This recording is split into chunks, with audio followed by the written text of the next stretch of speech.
Hey everyone, this is Bernard here from Cape Audio College and the Pioneer DJ Academy down here in Cape Town.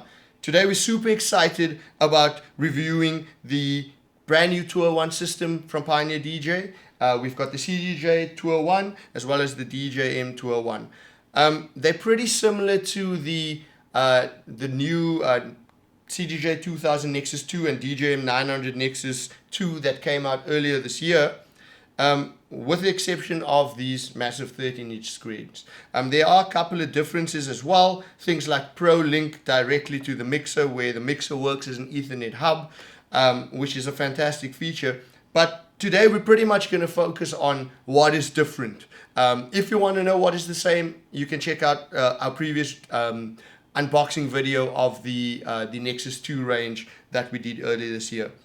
So yeah, let's get directly into it. I'm going to tell you a little bit about what's different, a little bit of what's the same, and then show you some hands-on stuff on what the screens actually do.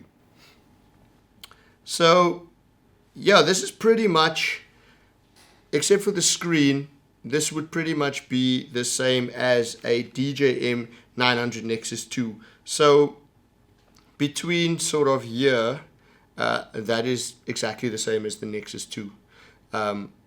But you also have this additional Aux channel as well as the secondary Q stage. Then of course you've got the screen.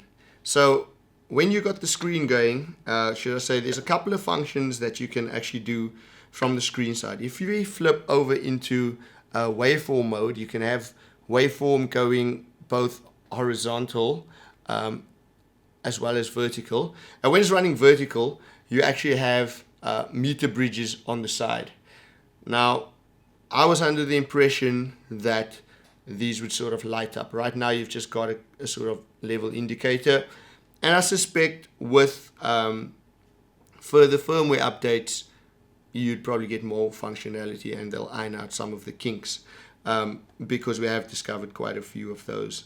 But then the other functionality of the screen, the good thing about this a vertical waveform screen is that you can still see the track playing. You can obviously see the waveform.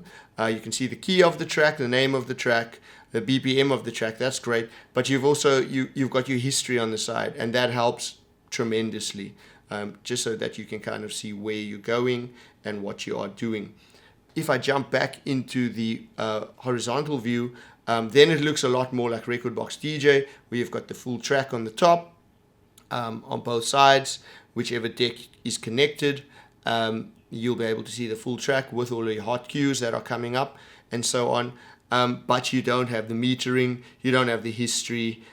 So again, that's up to you. You can use the zoom buttons over here to zoom in and out of your waveform, and you can do that in both screens. But the main functionality, in my opinion, is that you can also use it to browse Rekordbox. And it appears that across the board, that's pretty much what they intended with the screens so far. So obviously, I can't say offhand what they plan on doing further than this, but for now, it is as though you have 3 screens where you can use to sort through your music and get to the tracks you want to play even quicker.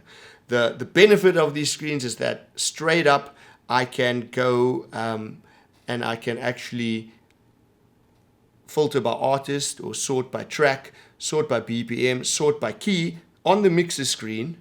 And not only that, I can load tracks from here. So if I click on a track and I then get the option to either load it to track, to mixer, should I say to deck A or to deck B or 2 and 3 as they are connected.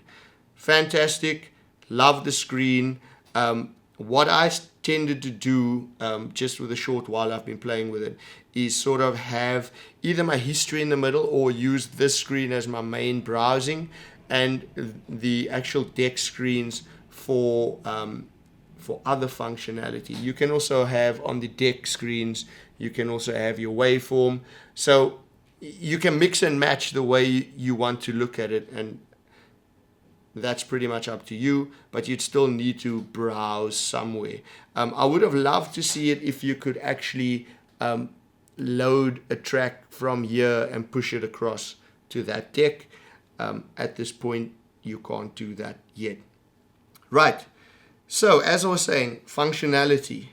Obviously, you've got your normal settings and parameters as all of the other DJM mixes. They're the same with the selector switches, and everything sort of down here is exactly the same. What was introduced with the Nexus 900, or should I say 900 Nexus 2, of course, the Tour 1 has the same functionality. So it's got the beat effects indicator to show you which channel the effects are actually on. That's great. Clip lights, exactly the same. Low, mid, high frequency on the beat effects, and then the X pad, which as soon as you touch it, you pretty much see the effects. Light turns on down here, starts blinking. So if you do a lot of sort of rolls, or you just want to bring any sort of effect in just for a moment, and then have it come off again, you simply touch the X pad. Fantastic feature. Then again, the same as the 900 Nexus 2, you've got the dual USB A and B for if you want to go and use DVS systems. I did test this morning, and I was using Rekordbox DJ. The amazing thing is I can come in simply USB straight in here, and I can actually then still control both of these decks via record, or should I say control Rekordbox DJ via these decks without actually connecting USB cables to them, because the mixer acts as an Ethernet hub in between. There were some issues around that, but I will show you some of that a little bit later on. Things that are completely new for this mixer is the brand new second Q stage. The great thing here is it's pretty much the same as your standard Q stage. We have the same controls, level, Q, master, balance, stereo, mono, split. You can select whichever channel you want to Q, but then you've also got Q link, which allows you to actually link the two Q channels, so you can both hear what each other are playing. Don't really see why you would need that so much, because you could just, let's say DJ A is queuing channel 2, you can just hit channel 2 there as well, and it's exactly the same. One thing that I was excited about is this Aux channel. At first I was a bit confused as to why would you just give me a level fader and a gain trim without any EQ. I've got a combo in, so I can do XLR or jack in, but with no EQ it kind of limits me. And then on thinking about it a bit more, perhaps you can bring in the sampler that they've just brought out.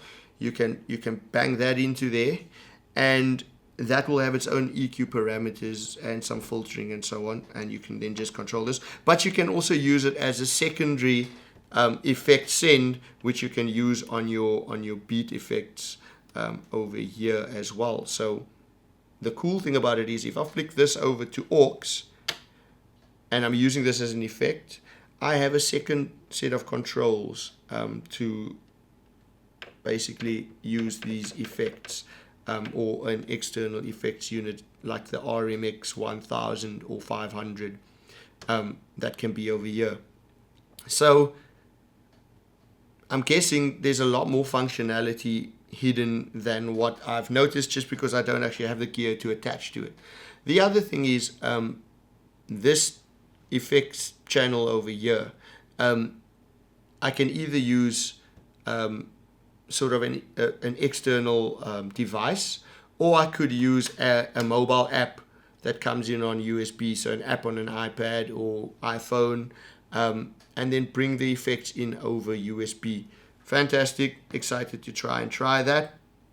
But yeah, then there's some other stuff which is quite cool as well. I'm just going to play some music so you can kind of hear what I'm talking about. If I play a track, Obviously now with these all being interlinked via Ethernet, if I push up any of the faders, the on-air light will go, which is great. You know, you always want to know which track is live. The amount of times I've been playing on the XDJ 1000s that don't have on-air lights, and you get ahead of yourself and you browse a track over here and you end up loading it with the red light being on. You're not actually going to do that. So it happens as it's connected to both the fader, the crossfader, as well as these faders over here. So if you use the fader, you'll see the lights will flick according to where the fader is. If I put the fader on through, then they'll just simply be on there. Great stuff. We all love that. And go a little bit further in on this. Play it out. And yeah, so the great thing about this, you know, we all love our color effects. That's a sort of Pioneer standard. It's one of the most used effects. It's probably this filter where people are just filtering in and out. Either way. But now they've got the same as the 900 Nexus 2, the parameter where you can go and change where that filter actually sits.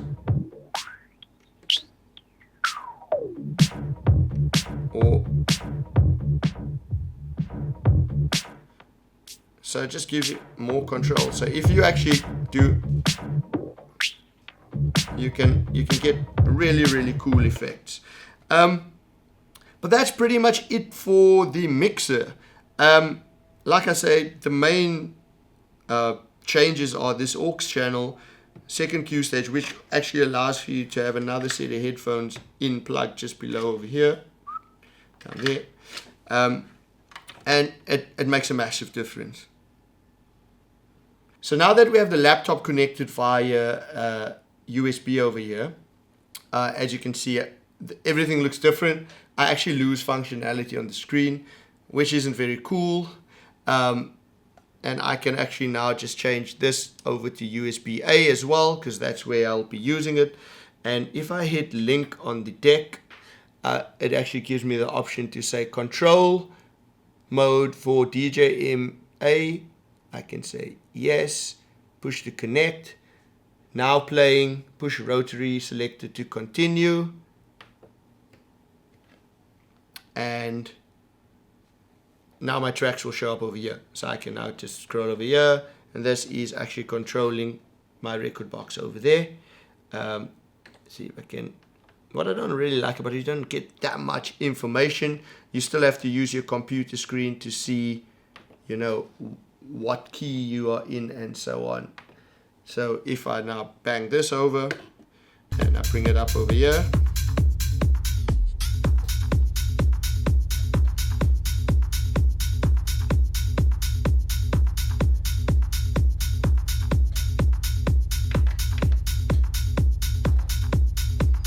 I'm now essentially playing off my laptop, off my MacBook with Rekordbox DJ, and we will show you a flyover shot of this as well. But as I say, the only thing I've got on the screen now, it says connected. I've got the meter bridges that are sort of showing up over here, but I have no waveform, and I'm not able to browse from here. I want to see if I am actually, yeah, other than that, it only gives me the option to browse from USB. So a little disappointing. I mean, it would have made a lot more sense now to have these screens, or should I say the video, be able to actually transfer across, because if I'm an HID DJ, then I don't really need these screens, because I have a screen over there on my MacBook, which is now just sitting off to the side. Thanks again for watching, guys. As I said, Bernard from Cape Audio College and the Pioneer DJ Academy down here in Cape Town. Yeah, guys, if you like this video, Like and subscribe below. Check out some of our previous videos, as well as go onto our website, which is www.capeaudiocollege.co.za, to find out more about what's happening at the college. Cheers.